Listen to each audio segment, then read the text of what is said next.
colocar um livro ou não, não era uma coisa que as autoridades iam fazer alguma distinção. Você podia usar o cânon que você quisesse, meu irmão. O que é cânon? Esse amarrado fechado de livro, você podia ter... por exemplo, tinha igreja que não entrava Apocalipse. Cara, não, eu acho que esse livro não é bíblico. Lutero achava que o Apocalipse não servia pra muita coisa. A epístola de Tiago, Lutero falava, essa é epístola de palha, isso aí não serve pra nada, mexe com obra. Então, quando nós estamos falando da autoria de Hebreus, a gente está mexendo com algo assim que já deu um ruim danado. Lutero achava que o autor era Apolo, pela sua letra refinada.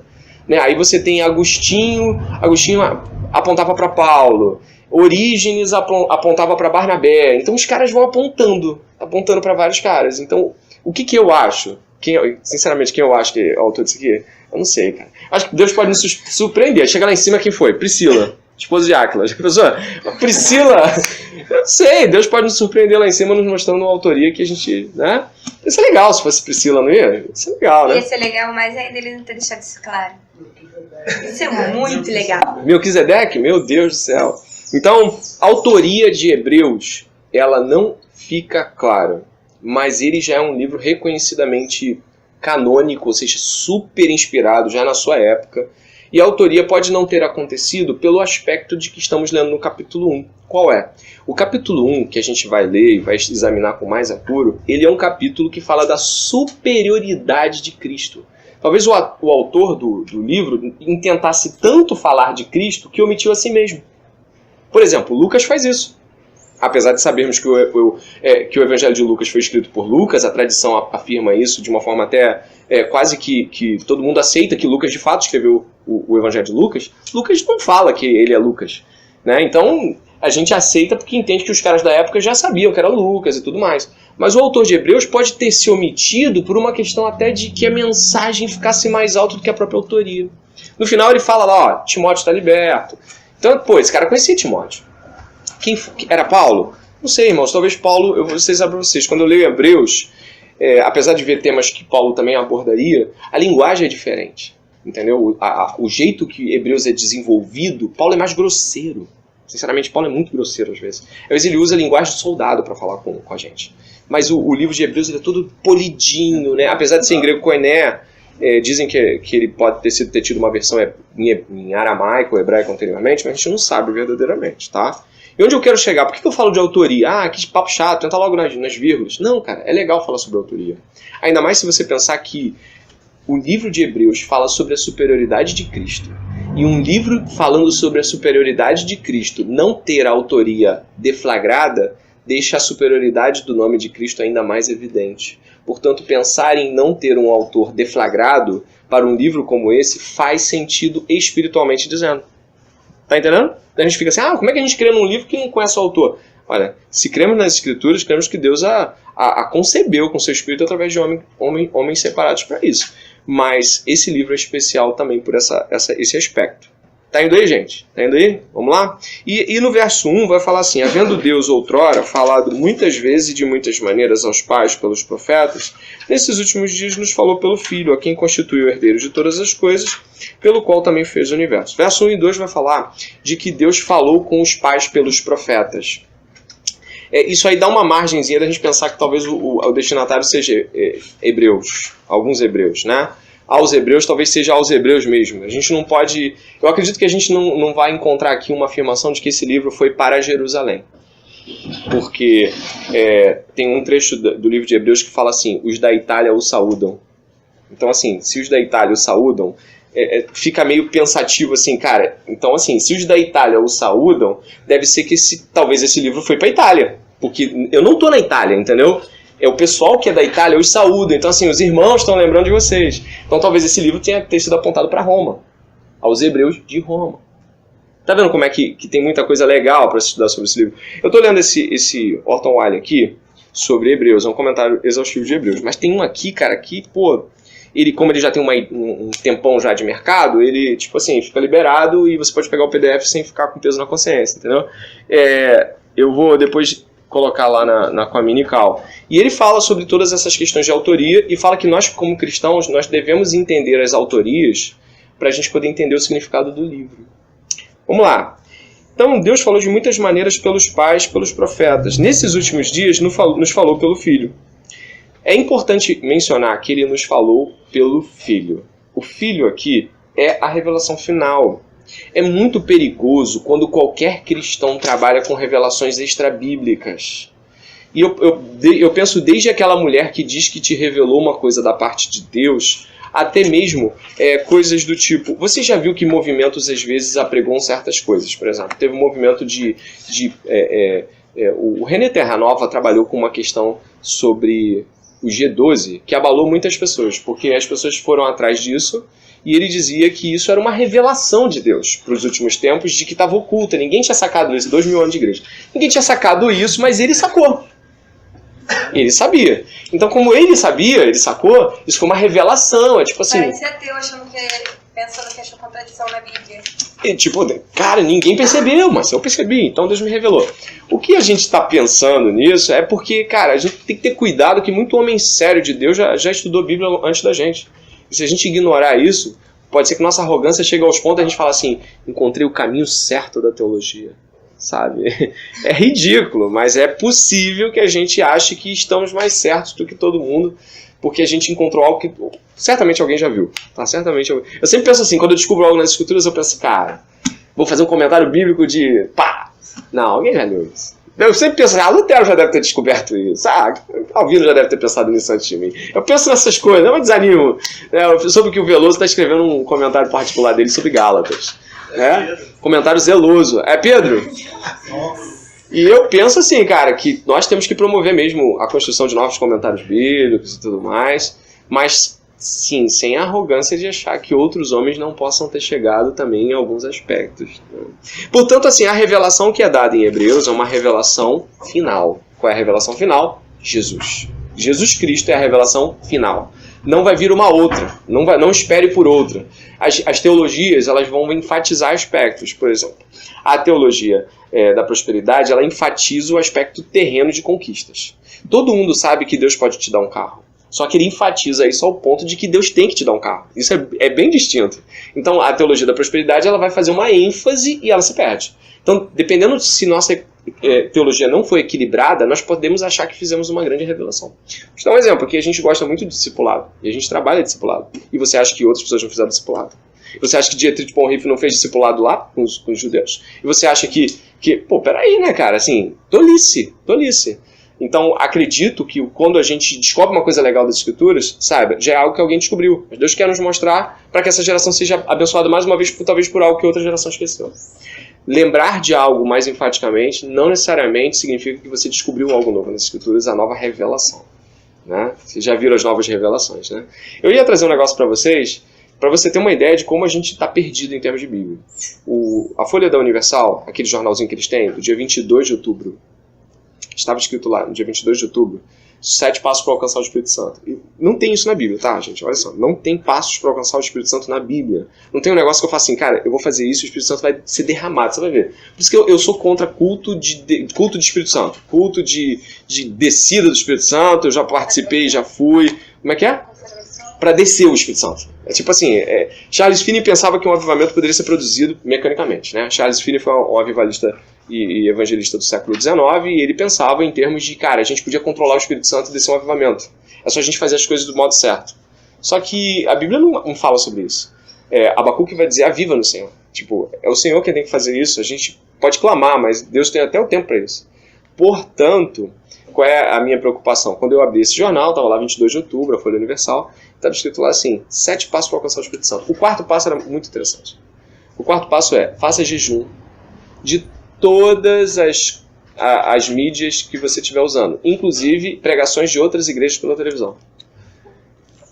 Eu acho que o cara que lê aquilo ali, no mínimo, ele vai fazer assim, não é? Não, ele não faz tela azul, né, Marco? Não dá tela azul não, cara. Sabe por que não dá tela azul não? Pela uma abertura que a gente tem de achar que a revelação ainda pode ser dita por outro, mesmo que não seja exatamente a das escrituras. Isso não é uma revelação escriturística, isso é extra-bíblico. Que negócio é esse que eu não posso consumir Bíblia ou literatura de outra igreja, ou eu não posso ir num culto de outra igreja? Isso é loucura.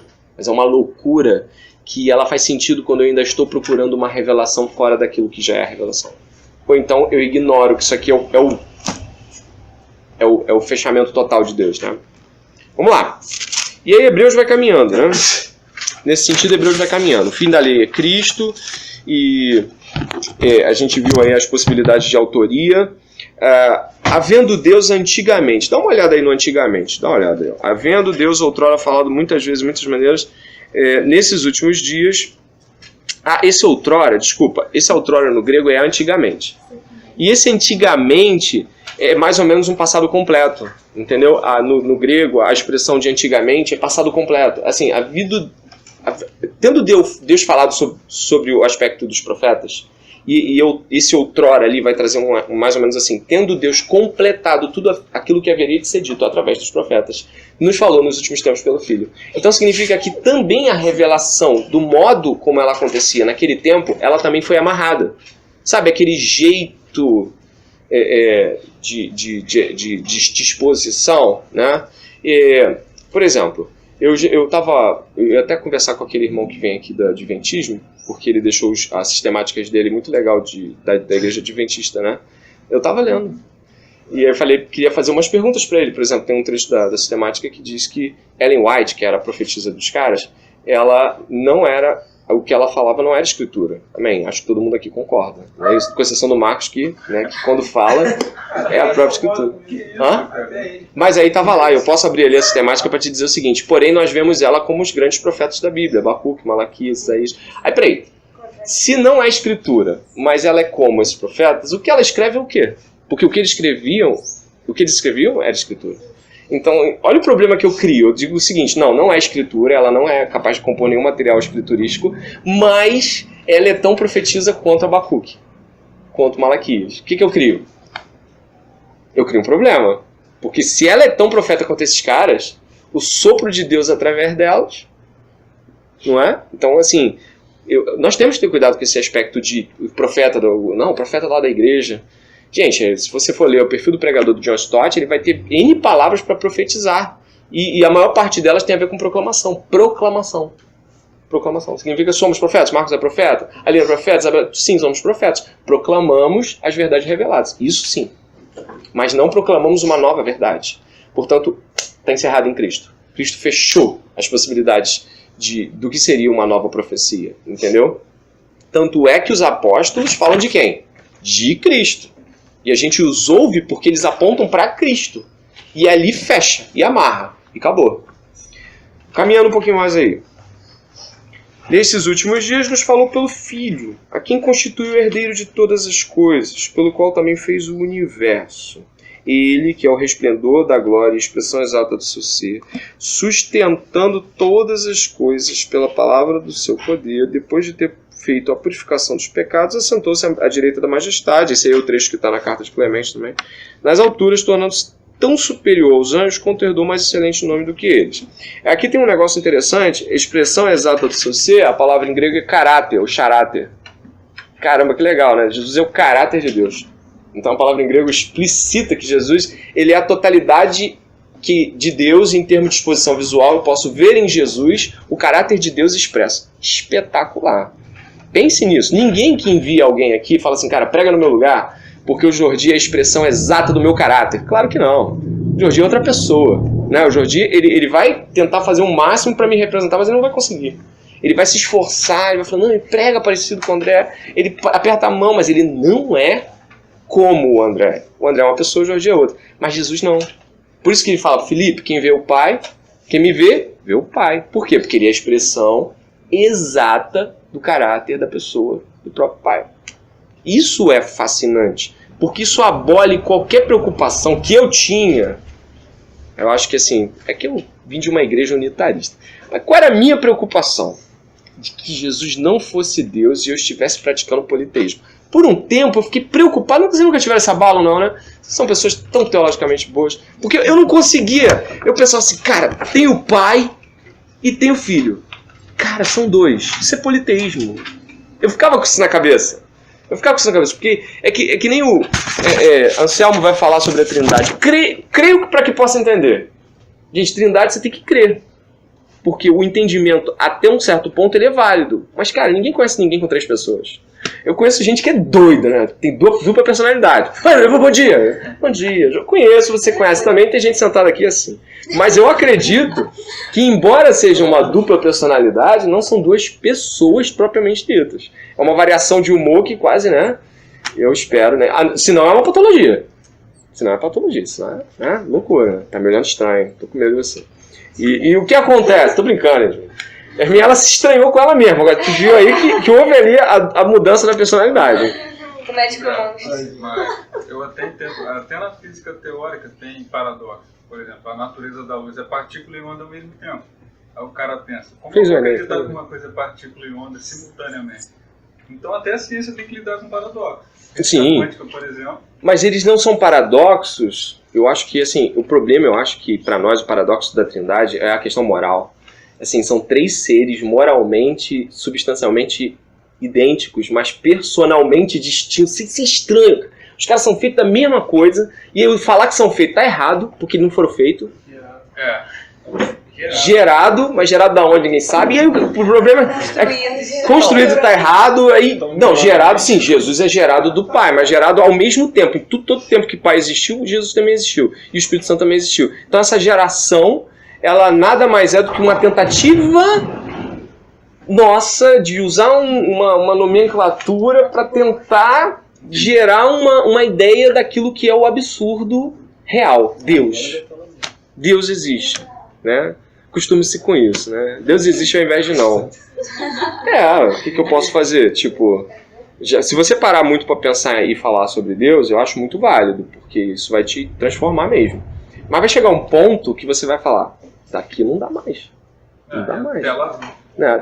Eu acho que a maior pergunta é a pergunta a mais tenra da idade. Quem fez Deus? Acho que é a melhor. É melhor, porque ninguém me fez. Essa conversa vai longe. Pensou Deus parado assim na praça? Aí tu para assim, ô Jesus, quem te fez? Ninguém me fez não, filho.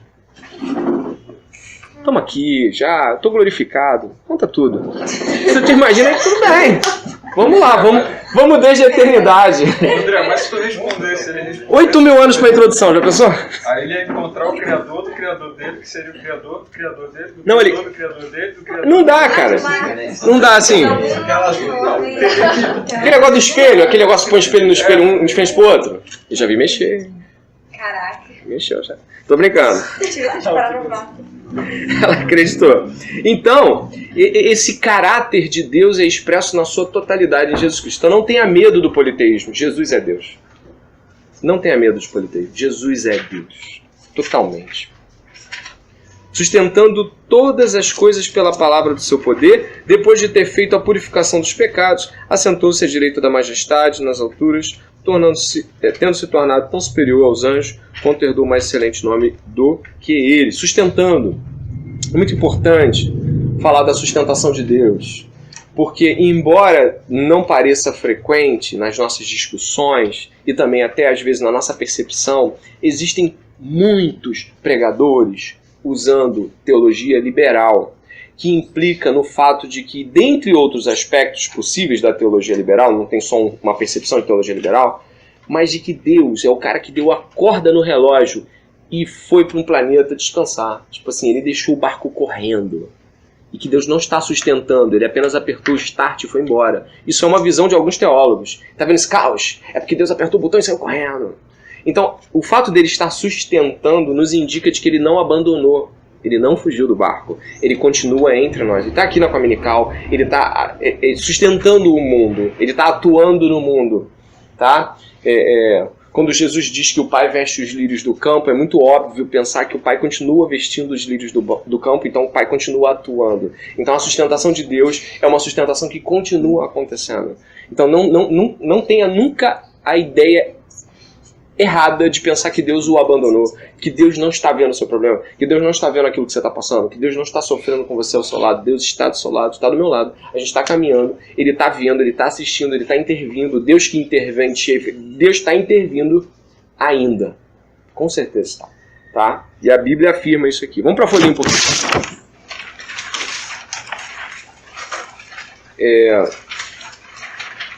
Muita gente evita a epístola aos Hebreus, diz a Folha, em decorrência disso que se priva da riqueza desse livro tão majestoso. Alguns evitam esse livro porque têm medo dele. Outros o evitam porque o consideram difícil demais para as pessoas, comuns que estão estudando a Bíblia. Por certo, Hebreus apresenta algumas verdades profundas. Nenhum pregador ou mestre ousaria afirmar que conhece todas as verdades deste livro. Vamos ver o 1:4, né? Verso 1:4. Tendo se tornado o quê? Tão superior aos anjos quanto herdou mais excelente nome que eles. Vamos dar uma olhada aí na folha. É um livro de estimativas. Então, o Hebreus vai falar de uma estimativa. Qual é? O termo superior é usado aproximadamente 13 vezes nessa epístola. Isso é relevante. Porque quer dizer que Cristo é superior em tudo. O autor mostra... Oi?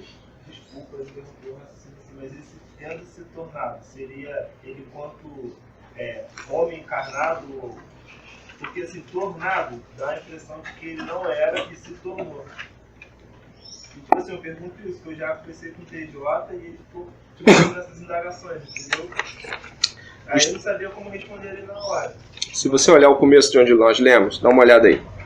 Nesses últimos dias, verso 2, nos falou pelo Filho, a quem constituiu o herdeiro de todas as coisas, pelo qual também fez o universo. Ele é o esplendor da glória e a expressão exata do seu ser, sustentando todas as coisas pela palavra do seu poder, depois de ter feito, olha só, verso 3, parte B, depois de, pode ler, ter feito assentou-se à direita da majestade, nas alturas, tendo se tornado tão superior aos anjos, quanto herdou o mais excelente nome que eles. A criação acontece antes ou depois da encarnação? Então a criação, onde nós fomos criados, acontece antes da encarnação. Significa que ele está apontando aqui que Jesus Cristo foi o agente da criação antes da encarnação. E nós sabemos que a Bíblia apresenta que o único criador é quem?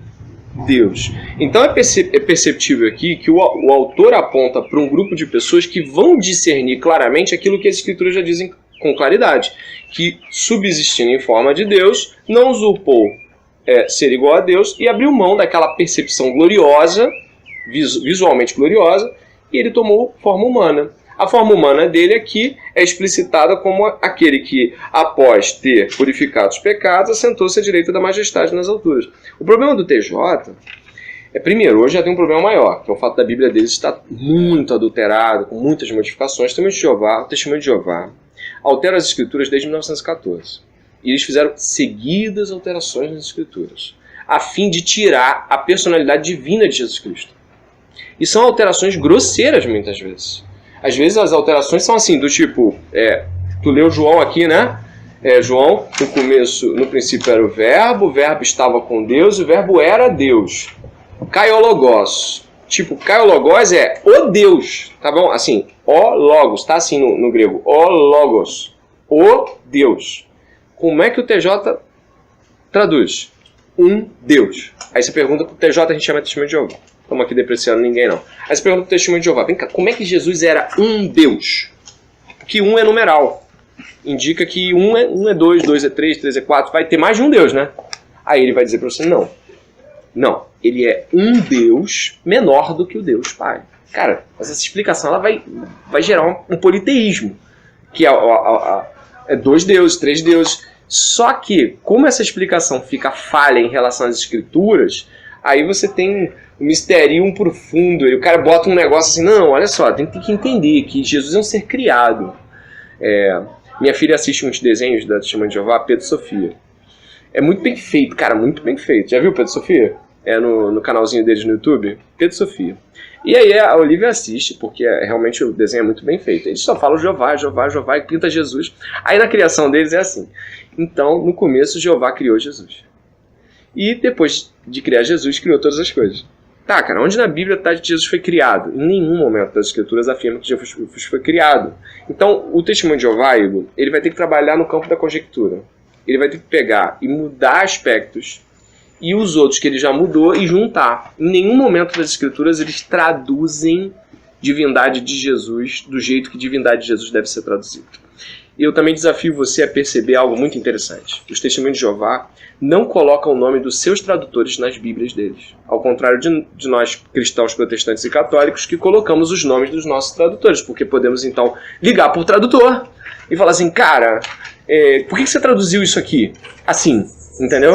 Não, você não vê nome de tradutor na Bíblia do Testemunho de Jeová, justamente para que você não saiba quem traduziu. Para ninguém, não tem o saque, né? Não tem o serviço de reclamação. E isso é muito louco. Eu tenho 3 Bíblias do Testemunho de Jeová. Eu tenho alunos que vivem me dando isso. É sério, tem uma tão bonitinha. São eles que não acreditam na Trindade ou são os adventistas? Não, são os Testemunhos de Jeová. Os adventistas são menos herentes. Não, eu acredito assim, cara, que o adventismo, pelo menos assim, aquilo que eu li ali, eles parecem muito com o protestantismo em vários aspectos, entendeu? Agora, tem outros, por exemplo, de Jesus estar continuamente sendo o sacrifício vivo no tabernáculo, coisa assim que eu tipo assim, eu prefiro não discutir hoje aqui para não ampliar, mas eu digo para vocês que eu tenho uma dificuldade. Né? Depois de ter feito a purificação dos pecados, eles acreditam que Jesus ainda está oferecendo continuamente sacrifício. Mais claro do que isso. Sim, cara, mas quando eu quero acreditar numa coisa, não quero ouvir ninguém, eu consigo esplendidamente. E eu acho que esse é um aspecto clássico de grupos mais sectários. Os evangélicos, por exemplo, eles são evangélicos, mas tem evangélico protestante, evangélico reformado, evangélico, tudo, essa gama de evangélicos, mas em termos de unidade, há uma crença básica, não é? Jesus é Deus, Pai é Deus, Espírito Santo é Deus, a expiação, a justificação. Aí quando altera um pouquinho, a desgraça se abate, porque você vai ter que alterar uma sequência de pensamentos. Por exemplo, se você pensa que alguém é salvo por obras e por graça, isso vai ter uma implicação nas escrituras absurda. Não é só uma ideia de vamos fazer o bem. Cara, tem muita coisa que envolve isso. Por isso, fazer teologia sobre o pressuposto de fazer uma teologia que alcance um objetivo que eu quero é uma sujeira indizível, né? Isso não é exclusividade de outros grupos, como a gente está falando. Não, o Mormon ele acrescentou um livro todo. O abuso foi incrível. Tem um terceiro testamento. Os Mormons têm um terceiro testamento. Igreja de Jesus Cristo dos Santos dos Últimos Dias. Tem um terceiro testamento. Não dá nem por vontade de contar a história, que foi encontrado em placas de ouro nos Estados Unidos de judeus que no tempo dos pais vieram de barco de lá, de Jerusalém, chegaram até os Estados Unidos, foram colonizadores antes dos próprios norte-americanos, e aí Joseph Smith, através da revelação do anjo Moroni, achou as placas de ouro, que ninguém mais sabe onde está, porque elas sumiram, e lá tinha a história dos Mormons. E o Papai Noel aparece. Tipo, não dá, cara. Não, com todo respeito, é difícil, cara, é difícil. Se Trindade é difícil, ser Mormon, cara, é preciso muita fé pra ser Mormon. Nárnia é mais fácil, né? Cara, tipo assim, se fosse pra criar um universo paralelo, John Lucas eu achei mais criativo. Verdade. Catarse nem... É um universo paralelo. Assim, você criar um universo melhor pro cachorro. É um universo melhor. Bom, eu vou continuar lendo a folha aqui, mas ajudou, Igor? Já aí, deu uma luz aí. Ele trouxe a esperança superior, Hebreus 7,19, pois ele é o mediador de uma superior aliança instituída com base em superiores promessas. Cristo é superior a Moisés.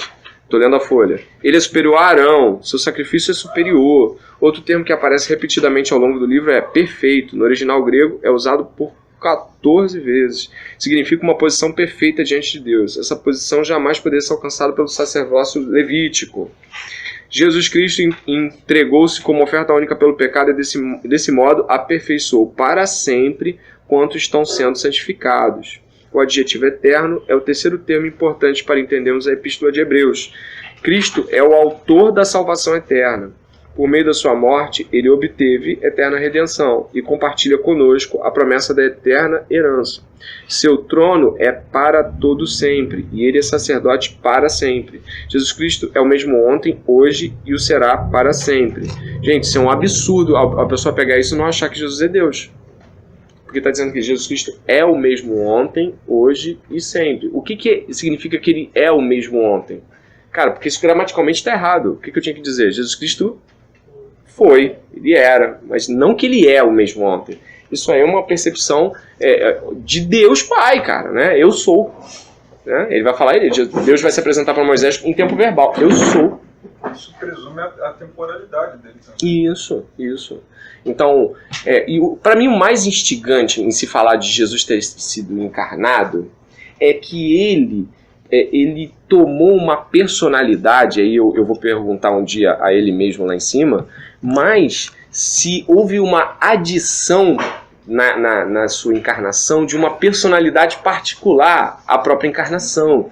Né? Enquanto pessoa ele já existia, mas o que foi agregado em termos dele mesmo, com temperamentos, com realidades intrínsecas à natureza humana, e que de fato assim, me faz pensar assim, cara, que fascinante deve ser esse novo ser chamado Jesus.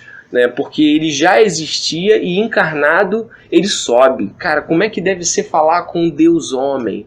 Porque a gente espera de um Deus algo transcendente, absurdo, mas o que você espera de um Deus homem? Você espera que ele coma com você e de que ele voe. Sabe, eu fico pensando nas loucuras que isso pode trazer pra minha mente, assim, eu fico pensando nele rindo de uma piada e ele bate no teu ombro, mas eu já sabia o final. Tipo, tá entendendo o que eu quero dizer? Assim, em toda a grandeza que é lidar com a encarnação de Jesus Cristo. Né? Como é que é isso? Como é que a gente deve lidar com isso? Será que a gente não lida com isso muito simploriamente? Eu acho que talvez a gente seja simplório a entender Jesus se permitir aprender a andar. O ser que criou as pernas e os nervos se permitiu uma mulher pegar ele, ensinar ele a dar passos. Sabe, a grandeza que a humilhação dele... Né? Eu estava lendo um artigo de um livro chamado O que Estão Fazendo com a Igreja, e estava falando sobre o aspecto da humilhação de Jesus. E ele falou assim que a maior grandeza de Jesus é a sua humilhação. Porque ele sendo Deus... a humilhação é tão proporcionalmente grande à sua própria natureza divina que talvez uma das coisas que a gente vai ficar mais perturbado com Jesus é